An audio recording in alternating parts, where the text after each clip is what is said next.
Assalamualaikum warahmatullahi wabarakatuh. Alhamdulillahirabbil alamin wassalatu wassalamu ala anbiya'il mursalin wa ala alihi washabihi ajmain. Kaum muslimin dan muslimat rahimakumullah. Alhamdulillah kita masih dipertemukan dengan bulan Ramadan, bulan yang penuh berkah, penuh ampunan, dan bulan yang sangat mulia, yang di dalamnya terhadap puasa Ramadan. Puasa Ramadan merupakan salah satu rukun Islam yang wajib dikerjakan oleh setiap muslim yang mukallaf dan mampu. Allah SWT menetapkan sesuatu, baik itu perintah, larangan, atau ketentuan, pasti mempunyai tujuan dan hikmah di balik itu.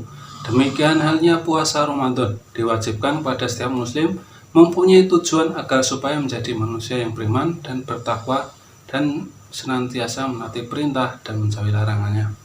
Melaksanakan puasa Ramadan sesuai dengan bimbingan syariat Islam dan dihayati secara mendalam akan menanamkan sifat kepatuhan dan kepasrahan yang menyeluruh pada diri setiap insan muslim terhadap Allah Ta'ala.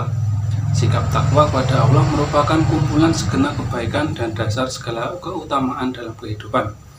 Takwa kepada Allah Ta'ala hendaknya diterapkan dalam segala bidang kehidupan, baik di bidang ibadah khusus, ibadah umum, ataupun dalam bermuamalah. Kata takwa menurut etimologis adalah memelihara diri, takut pada azab Allah, dan menjaga diri dari perbuatan tercela. Menurut terminologis takwa adalah mengerjakan segala perintah Allah dan menjauhi segala larangannya. Pengertian segala pada redaksi kalimat tersebut cukup berat dilaksanakan dalam kehidupan sehari-hari. Kalau melaksanakan sebagian perintah Allah dan menjauhi segala larangannya mungkin tidak begitu berat. Oleh karena untuk meraih tujuan predikat mukmin yang bertakwa dalam puasa Ramadan memang cukup berat. Takwa adalah pangkal pembentukan karakter seorang muslim, sebab dengan takwa yang tertanam dalam jiwa akan terpancar seluruh kebaikan. Jika seseorang telah meraih takwa, ia akan senantiasa berupaya untuk menggapai ridho Allah. Puasa adalah ibadah yang paling dominan dalam mendorong seseorang untuk mendapat gelar muttaqin atau orang-orang yang bertakwa. Puasa juga latihan untuk menghadapi musuh yang muncul dalam diri sendiri. Musuh paling besar dalam kehidupan manusia adalah godaan dan ancaman yang datang dari dalam diri sendiri. Manusia mempunyai sifat baik dan buruk yang selalu bertarung dalam dirinya. Jika manusia tidak mampu memerangi syahwat buruknya, maka akan terpuruk dan menjadi hina-hina. Jika mampu memenangkan ruh yang suci, maka manusia akan mencapai puncak kemuliaan. Manusia yang mampu memerangi musuh besar dalam dirinya akan lebih terlatih untuk menghadapi serangan musuh dari luar dirinya. Selanjutnya akan saya sampaikan 6 ciri-ciri orang yang bertakwa menurut Abu Laid As-Sam'ati dalam Tanbihul Ghafilin. Yang pertama, ciri-ciri orang bertakwa adalah lisannya tidak pernah digunakan untuk berkata bohong dan bergunjing.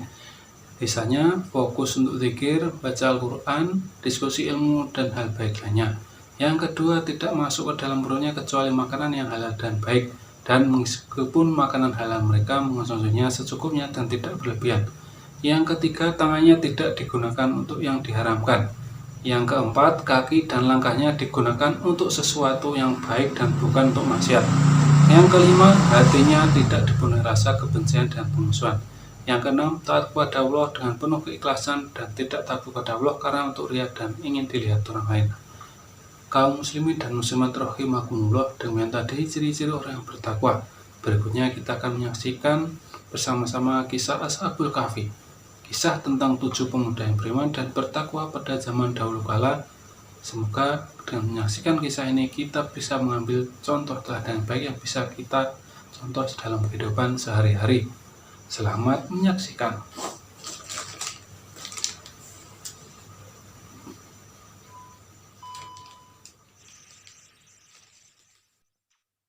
Kisah ini diabadikan dalam Al-Quran, bahkan dijadikan salah satu nama surah, yaitu Al-Kahfi, yang berisi cerita dan pelajaran penting mengenai teguhnya keimanan kepada Allah SWT.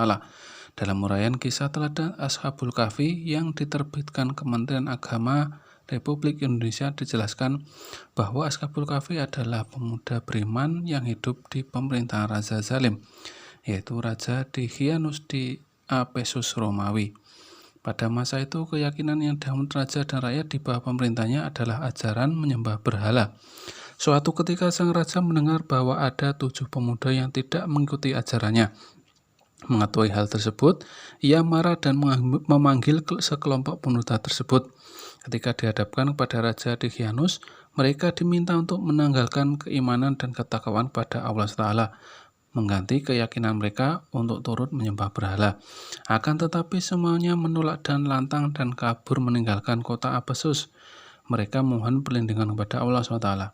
7 pemuda ini lari hingga mencapai sebuah bukit dan menemukan sebuah gua yang mereka jadikan tempat persembunyian mereka. Selama masa pelarian mereka juga terdapat seekor anjing bernama Khidmir yang mengawani perjalanan itu.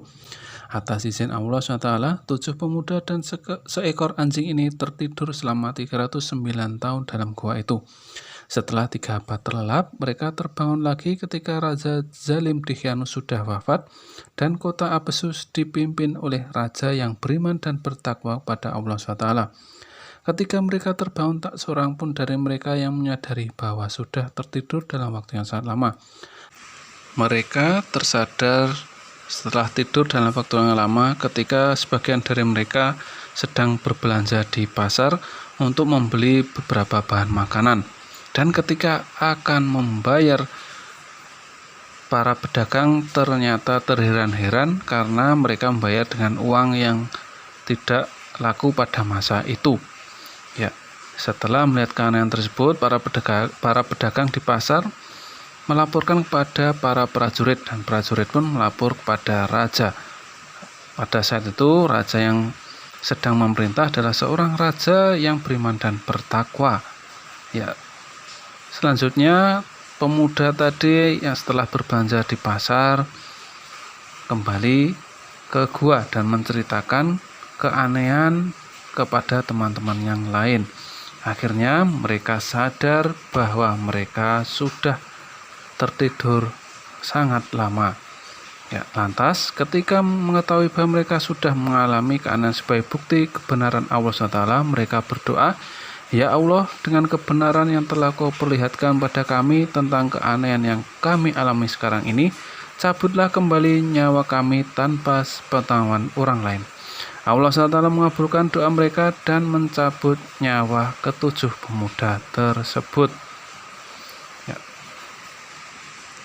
Setelah kita melihat kisah Ashabul Kahfi, kita bisa mengambil nilai-nilai yang bisa dijadikan teladan.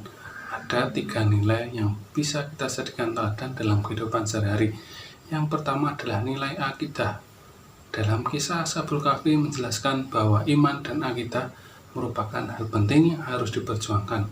Kendati diancam untuk dibunuh dan dipaksa menanggalkan keimanan pada Allah, ke-7 pemuda beriman tersebut bersikeras dan tetap mempertahankan iman dan takwa meskipun harus kabur dan mengasingkan diri. Yang kedua adalah nilai akhlak.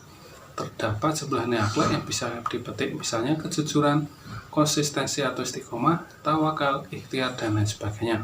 Dalam kisah di atas, kendati Raja Dicyanus mengancam untuk membunuh siapapun yang tidak menganut ajaran menyembah berhala, 7 pemuda itu tetap jujur menyampaikan bahwa mereka beriman dan bertakwa pada Allah. Setelah itu mereka berikhtiar untuk menyelamatkan diri serta bertawakal kepada Allah SWT. Sikap ikhtiar kemudian bertawakal serta menyerahkan diri pada Allah, inilah yang menyelamatkan diri mereka hingga memperoleh ridha Allah. Yang terakhir, yang ketiga, nilai takwa. Para pemuda Ashabul Kahfi merupakan sekelompok pemuda yang beriman dan bertakwa pada Allah. Apapun kondisinya mereka alami, teladan untuk istiqomah dalam bertakwa ini merupakan sikap mulia orang-orang beriman. Kendati dalam keadaan sulit seperti yang dialami para pemuda Ashabul Kahfi ini. Kaum muslimin dan muslimat rahimakumullah. Ya, demikian tadi kisah teladan Ashabul Kahfi tentang 7 pemuda yang selalu beriman dan bertakwa dalam berbagai kondisi. Semoga kita dapat mencontoh kisah dari Ashabul Kahfi ini.